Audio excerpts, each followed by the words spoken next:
नमस्कार मंडळी, जिभेवर रेंगाळणारी चव म्हणजे समर्थ किचनमध्ये मी अनुष्का तुमचं खूप खूप मनापासून स्वागत करते। आज आपण लहानांपासून मोठ्यांपर्यंत सगळ्यांना आवडणारा मोकळा सुटसुटीत आणि मऊसूत असा जिरा राईस कसा करायचा ते पाहणार आहोत। चला तर पाहूया, सुरुवात करूया आजच्या व्हिडिओला। जिरा राईस तयार करण्यासाठी इथे मी बासमती तांदूळ घेतलेला आहे, लॉंग राईस आहे। तर आता याला स्वच्छ धुवून घ्यायचं आहे, कारण तांदूळ जास्त काळ टिकण्यासाठी बोरिक पावडर लावलेली असते। तर त्यामुळे 1 ते 2 वेळा तांदळाला स्वच्छ धुवून घ्यायचं आहे।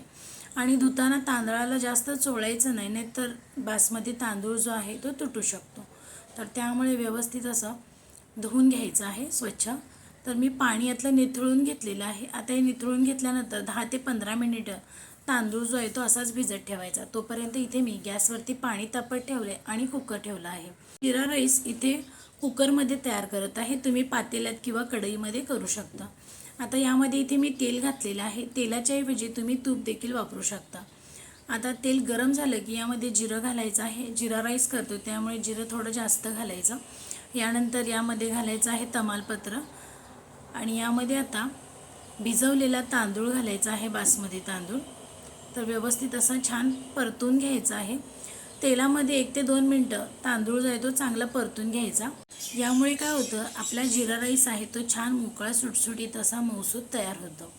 आता यामध्ये चवीपुरतं मीठ घालायचं आणि परत एकदा चांगलं परतून घ्यायचं आहे। बाजूला मी गरम पाणी तापवण्यासाठी ठेवलेलं आहे, ते पाणी गरम होतच आहे। तर इथे बघा, परत एकदा चांगलं परतून घेतलं। आता यामध्ये मी गरजेनुसार पाणी घालणार आहे। तर तांदूळ जर जुना असेल तर थोडं जास्त पाणी लागतं। समजा 1 वाटी तांदूळ असतील तर 2 वाटी पाणी लागतं। तर इथे मी आता यामध्ये पाणी ॲड करणार आहे। तर सुरुवातीला एकदमच पाणी घालायचं नाही, थोडं थोडं पाणी घालायचं। तर इथे मी पहिला आधी थोडंसं पाणी घालणार आहे। गॅस बंद केला पाण्याचा। आता मी थोडं पाणी घातल्यानंतर व्यवस्थित मिक्स करून घेणार आहे। आणि जिरा राईस करताना शक्यतो गरमच पाणी वापरा, जर थंड पाणी वापरलं तर भात चिकट होणार, अजिबात मोकळा सुटसुटीत होणार नाही। तर इथे बघा, मी थोडंसं पाणी घातल्यानंतर अंदाज येतो आपल्याला पाणी किती घालायचं आहे।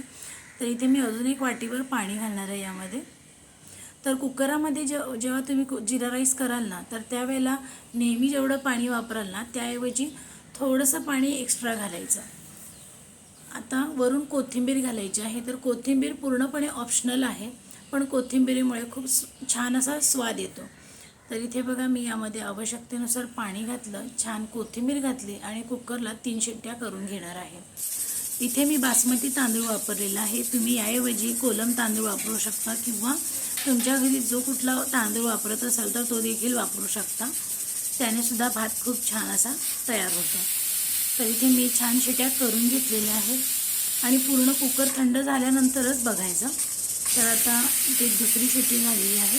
तर अशा 3 शिट्ट्या मी करून घेतल्या, कुकर गार करून घेतला आणि आता बघूयात, वा मस्तच झालेला आहे। तर हा गरम आहे अजूनही भात, कुकर थंड झाला असला तरी भात अजून गरम आहे। भात शिजलाय काय बघूया आपण। तर मस्त असा बघा शिजलेला आहे व्यवस्थित असा। तर मस्त मोकळा सुटसुटीत असा भात तयार झालेला आहे। आणि हा भात अगदी लहानांपासून मोठ्यांपर्यंत सगळे आवडीने खातात। काय मग मंडळी, आवडला ना आजचा व्हिडिओ? आजचा व्हिडिओ तुम्हाला कसा वाटला कमेंटमध्ये नक्की सांगा। तुमचे काही सजेशन असतील तर ते देखील मला नक्की कमेंटमध्ये सांगा। पुन्हा भेटू अशाच एका नवीन रेसिपीसह। तोपर्यंत मस्त खा आणि आनंदी राहा। धन्यवाद।